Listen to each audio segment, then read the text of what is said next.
उत्तराखंड में इन दिनों आसमान से आफत बरस रही है। मॉनसून की शुरुआत में बारिश ने ऐसा कहर बरपाना शुरू कर दिया है कि लगातार गंगा, अलकनंदा, भागीरथी, पिंडर, नीलधारा और सभी नदियां उफान पर हैं। नदियों के बढ़े जल स्तर के कारण कई इलाके लबालब पानी से भर गए हैं। कई घाट, पुल, मंदिर भी उफनते पानी की जद में आ गए हैं। बात अगर तीर्थनगरी ऋषिकेश की करें तो यहाँ भी गंगा का रौद्र रूप देखने को मिल रहा है। यहाँ परमार्थ निकेतन के पास शिव मूर्ति से एक बार फिर गंगा की लहरें आर पार करने के मूड में हैं। गंगा के बढ़े जल स्तर को देखते हुए नदी के किनारों पर रहने वालों को अलर्ट कर दिया गया है। शासन प्रशासन, एसडीआरएफ सभी को अलर्ट मोड पर रखा गया है।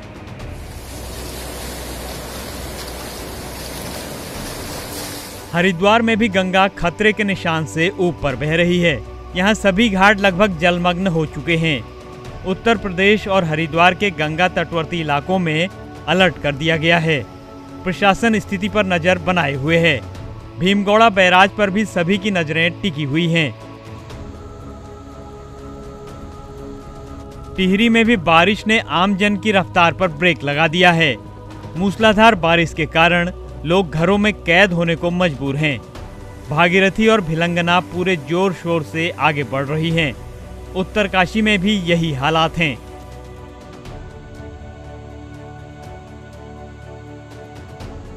चमोली में भी 3 दिन से लगातार बारिश का दौर जारी है। इससे यहाँ जनजीवन अस्त व्यस्त हो चुका है। लगातार हो रही बारिश से भूस्खलन की घटनाएं बढ़ रही हैं, जिसके कारण कई मार्ग भी बाधित हुए हैं। वहीं रैणी गांव में भू कटाव से पड़ी दरारों के कारण ग्रामीण खौफजदा हैं। श्रीनगर में भी अलकनंदा नदी खतरे के निशान से 20 सेंटीमीटर ऊपर बह रही है। यहां नदी किनारे बनाए गए घाट पूरी तरह जलमग्न हो गए हैं। प्रसिद्ध धारी देवी मंदिर भी लगभग नदी में समा सा गया है। ऊपरी इलाकों में हो रहे बारिश के कारण जीवीके डैम के सभी गेट खोल दिए गए हैं।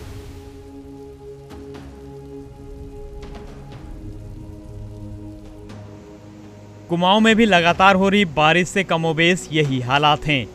गौला नंधौर नदी का जलस्तर बढ़ने से गौला बैराज से 18,000 क्यूसेक पानी छोड़ा गया, जिससे तराई क्षेत्रों में बाढ़ का खतरा बढ़ गया है।